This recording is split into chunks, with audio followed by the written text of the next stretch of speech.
በስመ አብ ወወልድ ወመንፈስ ቅዱስ አሐዱ አምላክ አሜን። በስመ አብ ወወልድ ወመንፈስ ቅዱስ አሐዱ አምላክ አመ ዕስራ ወሰዱሱ ለግንቦት በዛቲ ዕለት አንድ አምላክ በሚሆን በአብ በወልድ በመንፈስ ቅዱስም ግንቦት 26 በዚህች ቀን ዲዲሞስ የሚባለው የከበረ ሐዋርያ በምስክርነት አረፈ። እርሱም በእንደኪ ሀገር ሉክዮስ ለሚባል ለአንድ መኮንን ራሱን ባሪያ ያደረገ። መኮንኑም የንጉሥ ወዳጅ ነው። ቅዱስ ቶማስም የምታውቀው ሙያ ምንድን ነው አለው። ቅዱስ ቶማስም እኔ ግንበኛ ነኝ፣ ምኩራቦችንና አዳራሾችን እሰራለሁ። ደግሞ ጠራቢ ነኝ፣ ሞፈሮችን፣ ወንበሮችንም ሌሎችንም ዕቃዎችን እሰራለሁ። ደግሞ ጥበበኛ ባለመድኃኒት ነኝ፣ በሽታውን ሁሉ አድናለሁ አለ።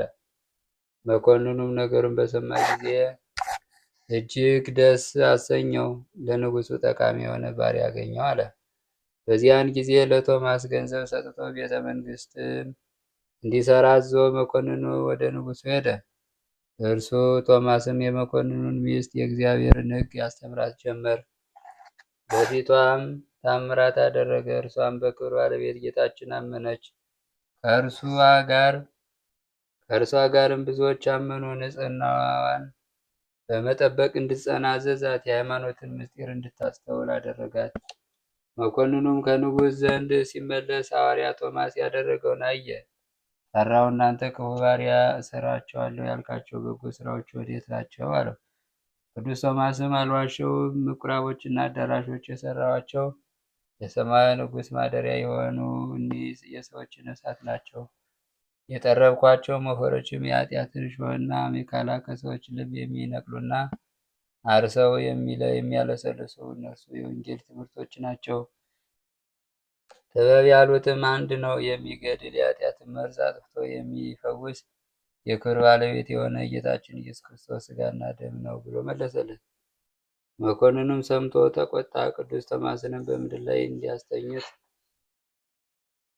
በአራት ማዕዘንም ችካል ተክለው እጆቹንና እግሮቹን በገመድ ወጥረው አስረው ቆዳውን እንዲገፉ ጨውና ኮምጣጤ በተገፈፈው ስጋው ላይ እንዲደፉበት አዘዘ። መኮንኑ እንዳዘዘ ይህን ሁሉ አደረጉበት። እርሱም ከእግዚአብሔር በተሰጠው ትዕግስት ይህን ስቃይ ተቀበለ።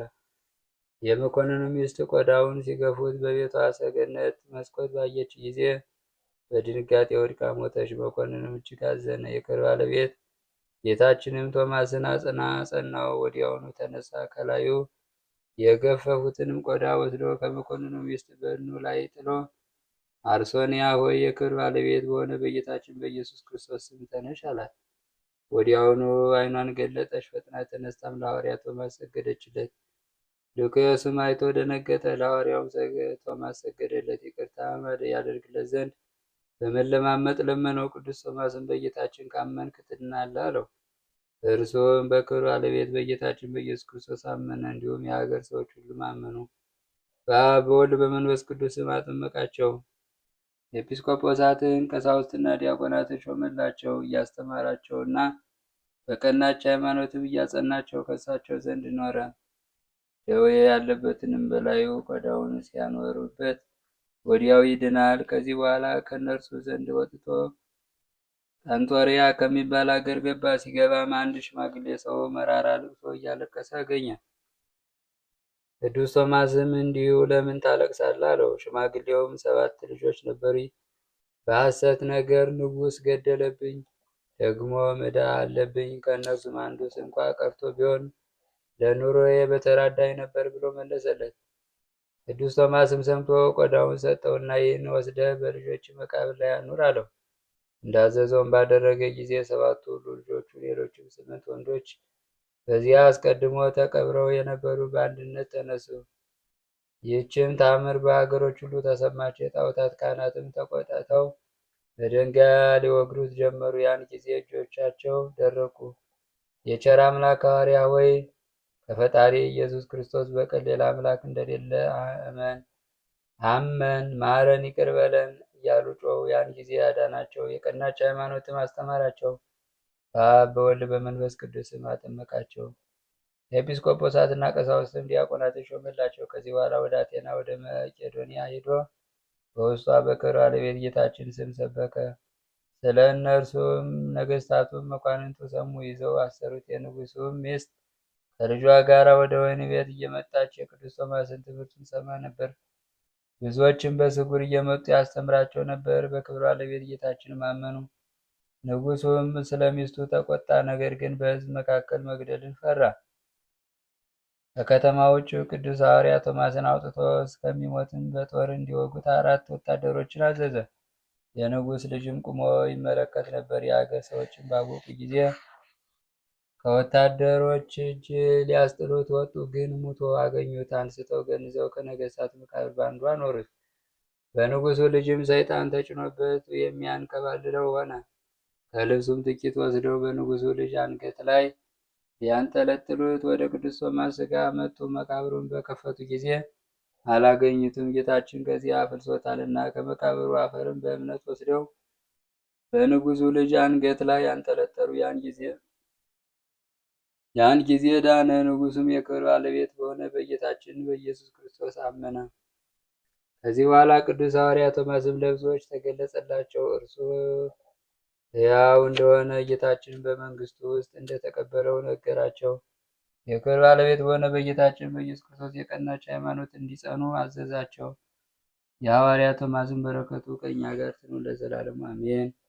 ዳግመኛም ከታምራቶቹ አንዱን እንጽፋለን። አንድ ጻድቅ ሰው እግዚአብሔርን የሚፈራ በግብፅ አገር ነበረ። ይነግድም ዘንድ ወደ ህንደኬ ሄደ።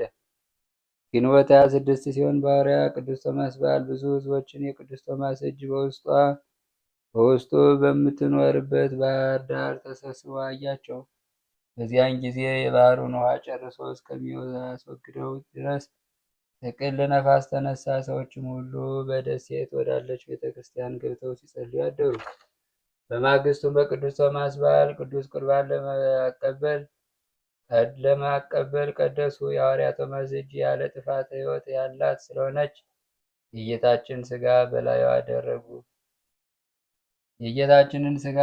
አደረጉ። በቅዱስ ሐዋርያ ቶማስ እጅ ቅዱስ ቁርባንን ሊቀበሉ አንዱ ከሕዝቡ መጡ። አንድ ሕዝባዊ ሰውም ሊቀበል መጥቶ የቅዱስ ቶማስን መሃል እጁን ጨበጠ። ያን ጊዜ ተሰወረች። ሁሉም ኪርያላይሶን እያሉ በመጮህ ብዙ ጊዜ ረጅም ጸሎት ጸለዩ። ከዚህ በኋላ የቅዱስ ቶማስ መሃል እጁ ተገለጠችና ያ ሰው ቅዱስ ቁርባንን ተቀበለ። ሕዝቡም ሁሉ ተቀበሉ። ከዚህ በኋላ ከቤተ ክርስቲያን ወጥተው ወደ ቤታቸው በሰላም ገቡ። ክብር ይግባውና እግዚአብሔርን ባህሩን በዚያ አውሎ ነፋስ እንደ ቀድሞ መለሰው። በየዓመቱም እንዲህ ይሆናል ሁልጊዜ እስከ ዛሬ ድረስ። እግዚአብሔር ምስጋና ይሁን። እኛንም በሐዋርያው ቶማስ ጸሎት ይማረን፣ በረከቱ ይደርብን ለዘላለሙ አሜን። ሰላም ለቶማስ እንተደሎ ይግዝሶ ለርግዝ በግ ድረ ተንሳ ደቂሶ ለአንቆ ሙታን ሰብ ወነብሰ ድውያን ፈለፈጉሶ አንሶ ሰው ውስተ ኩለየ ወነገደ አምሳለ ጽፍነት እንዘ ይጸውር ማይሶ። በዚህችም ዕለት የአልፋውስና የዘካርያስ የሉክዮስ የቅድስት አርሶንያም መታሰቢያቸው ነው። በጸሎታቸውም እግዚአብሔር ይማረን ለዘላለሙ አሜን። ሰላም ለአርሶንያ እንተ በቆለ ውስቴታ ለቃለ ቶማስ ጠታ ኩነኔ ዚያው ነጺራ ዘበቃለ ሉክዮስ ምታን ዘበንቲያው አመኮነ ምሞታ በተገኖ ማይሱ ዝቅት ተንሳት ሕያውታ።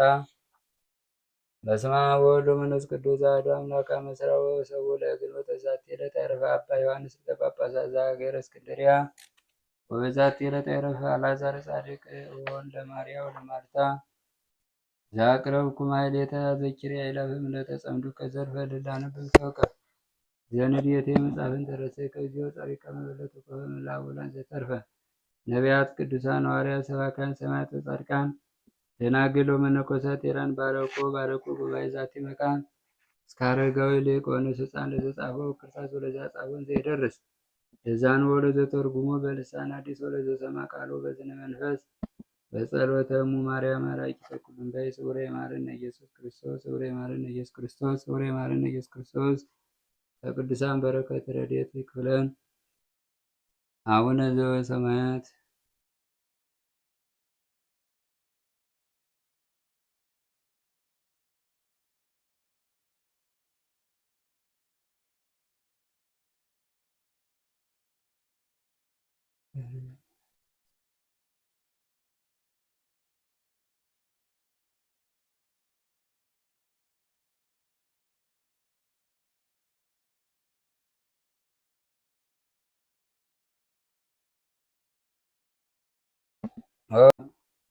በስመ አብ ወወልድ ወመንፈስ ቅዱስ አሐዱ አምላክ አሜን። ታምሪው ለአቡነ ኢየሱስ ሞዐ። የደስታና የባለሟልነት ካህን የሆነ በብዙዎች አንደበት የተመሰገነ ከሰይጣን ኃይል የተነሳ ያልተቸነፈ የአባታችን የኢየሱስ ሞዐ ጸሎት በረከቱ ከሁላችን ከወንጌል ልጆች ጋር ለዘላለሙ ይሁን አሜን። የአባታችን የኢየሱስ ሞዐ ተአምራቱን ትሰሙ ዘንድ ሕዝበ ክርስቲያን ሆይ ሁላችሁኑ ልጆቹ ወደሚሄዱበት ሁሉ አብሮ የሚሄድ ስሙን ከሚጠሩት ጋር የማይለይ አባታችን ኢየሱስ ሞዐ ያደረገው ተአምር ይህ ነው። ከዕለታት በአንድ ቀን ከልጆቹ መነኮሳት አንዱ መነኩሴ ወደ ሩቅ አገር ሄደ። ብቻውን በበረሃ መንገድ ሲሄድ ከቤተ ክርስቲያን ደጅ ሰላም ተሰብስበው በትይዩ ከሩቅ ላሉት ታያቸው። ከሰው ጋር እንደሚሄድና መነኩሴም የተከተለው መሰላቸው። ወደ እነርሱም በደረሱ ጊዜ ከአንተ ጋር የመጣው ወዴት ሄድ አሉት። እሱም እኔ ብቻዬን ነው የመጣሁት፣ ሌላ ሰው አልተከተለኝም አላቸው። እነዚያ ሰዎችም ጸሎት ምንድን ነበር አሉት። እኔ ጸሎቴ የአባቴ የአቡነ ኢየሱስ ሞዐን ስም መጥራት የመልኩንም ድርሰት መጽሐፍ መድገም ነበር አላቸው። ሰዎችም ይህን ሲናገር በሰሙ ጊዜ አባታችን ኢየሱስ ሞዐ ከእርሱ ጋር አብሮ እንደሚሄድ አወቁ።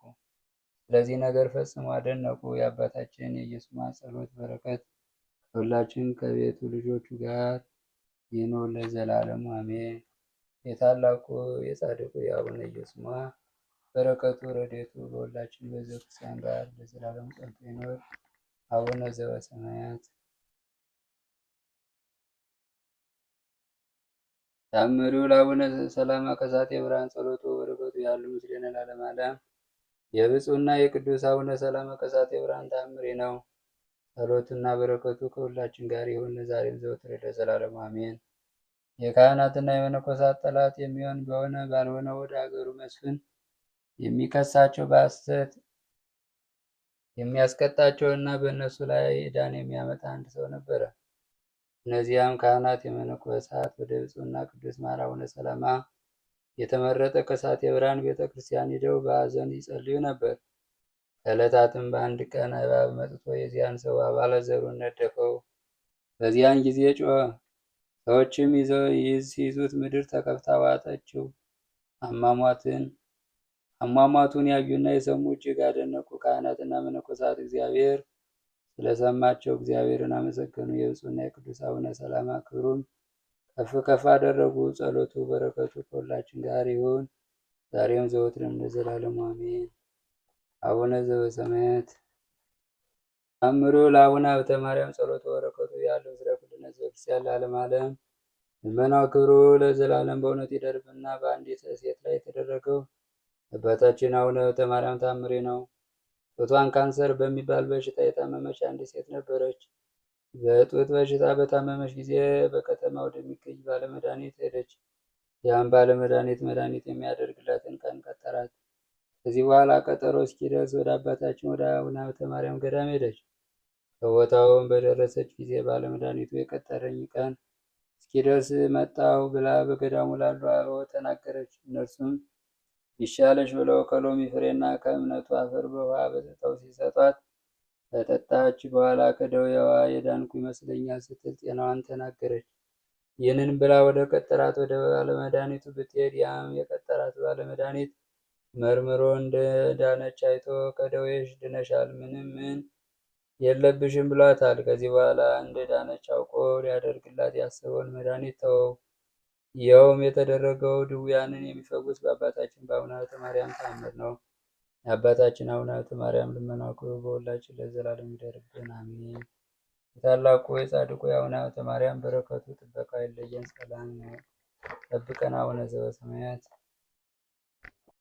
ታምሪው ለቅዱስ ታምራት የሆሙ ለአበው ቅዱሳን በረከተ ጸጋ ረድኤቶሙ ያህሉ ምስለ ኩልነ ሕዝበ ክርስቲያን ለዓለመ ዓለም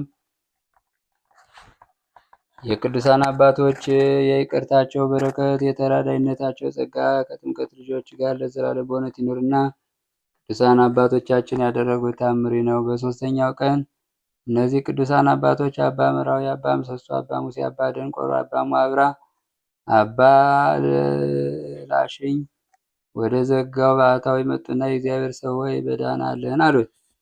ያን ጊዜም ተነስቶ የአምላኬ የእግዚአብሔር ስሙ ይመስገን አለ። የልቤን ተምኔን የሰጠኝ ያለ መጠኔና ያለ ስጦታ የታላቅ ጸጋ አግኝቻለሁና እናንተም በእኔ ላይ ባርኩ። በስመ አብ ወወልድ ወመንፈስ ቅዱስ ስም ባርኩኝ። አምላክን በወለደች የሁላችን እመቤት መመኪያ በሆነች በድንግል ማርያም በረከት በነቢያት በሐዋርያት በረከት በሁሉም ጻድቃን ሰማዕታት በረከት ያለማጓደልና ያለማቋረጥ በሕይወት ዘመን የሁሉ ሕጉንና ትእዛዙን ለመጠበቅ የተዘጋጀው ያደርገኝ ዘንድ በእውነት በቅንነት ይሄድ ዘንድ መንገዴ እንዲመራ የዘላለም ሕይወትን ለመውረስ ደጅ የምጠናበት ቀን እስከምትደርስ ድረስ እኔ የእግዚአብሔር ስጦታውን እፈልጋለሁ። ከዚህ በኋላ በመስቀል ምልክት ባርኩትና ሰላማችንና በረከታችን በአንተ ላይ እጥፍ ድርብ ይሁን ይብዛ። እግዚአብሔር በሕይወት ዘመን ሁሉ ይጠብቅህ። በመንገድም ስትወጣም ሆነ ስትገባም በተጋድሎ በምትደክመው በፍጹም ድካም ይጠብቅህ አሉት። ከዛሬ ጀምሮ ያየኸውንና የሰማውን ሁሉ ለዚህች ዓለም ሰው ለማንም ቢሆን አትንገር። በዚህ ዘመን ምስጢር መጠበቅ የሚችል ሰው የለምና ለአንድ ሰው እንኳን ብትናገር የሰማ ሰው ወስዶ ለሌላኛው ሰው ይነግረዋል፣ ሁለተኛም ለሶስተኛው ይነግረዋል። ከዚያም በኋላ ምስጢሩ በየሀገሩ ይበተናል። ያን ጊዜ በሰው ዘንድ ከንቱ ውዳሴ ይሆንብሃል። ወሬህን የሰሙ ሰዎችም ሁሉ በከንቱ ውዳሴ ያመሰግናል። ፍጹም ባህታዊ ልትሆን ከወደድክ ያየውን ምስጢር ሁሉ ሰጉር። ከዛሬ ጀምሮ ከዚህ ቦታ ተነስተ ወደ ሌላ ቦታ ሄድ። ራስን እያዋረድክ በዚያ ቦታ የታዘዝከውን ሁሉ ስራ። ያየውንና የሰማውን ሁሉ በብራና ጽፈህ በባቱ ውስጥ አስቀምጠው። እግዚአብሔር ወደ ወደደው ቦታ ይልከዋልና በዚያም ቦታ ቃሉን ለሚሰሙ ሰዎች መጽናኛና ደስታ ይሆናል። የዚህ መጽሐፍ ነገር የቦታውን ክብር እየጠበቁ የሚኖሩ ሰዎችም የታምሩን መጽሐፍ ዘወትር ያንብቡ። ይህንንም ብለው ከእነርሱ ተሰወሩ። ጸሎታቸውና በረከታቸው ከእኛ ከጥምቀት ልጆች ጋር ለዘላለም በእውነት ይኑር አሜን። የቅዱሳን በረከታቸው ረድኤታቸው ይደርብን። አቡነ ዘበሰማያት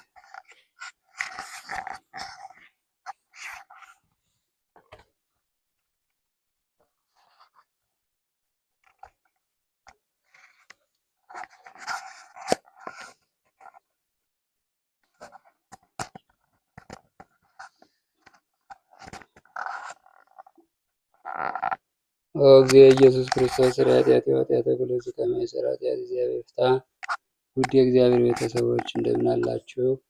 አሜን። እግዚአብሔር ስሙ የተመሰገነ ይሁን። እዚህ ላይ ያነበብናቸው በ26 የሚነበቡ ቅዱሳት መጻሕፍት ናቸው። የመጀመሪያው ያነበብነው የታላቁ የቅዱሱ የአቡነ ኢየሱስ ሞዐ እና አቡነ ተክለ ሃይማኖት እንዲሁም የሌሎቹ ቅዱሳን አባታቸው በሐይቅ እስጢፋኖስ የሚገኙ ናቸው። ሌላው አቡነ ሀብተ ማርያም ይህም ደብረ ሊባኖስ አጠገብ ያሉ ታላቁ ፈጓሴ ዶያን የሆኑ በተለይ ለአምስቱ መቅሰፍት መድኃኒት በዚህ ዘመን የተሰጣቸው ታላቁ የበረከት አባት ናቸው።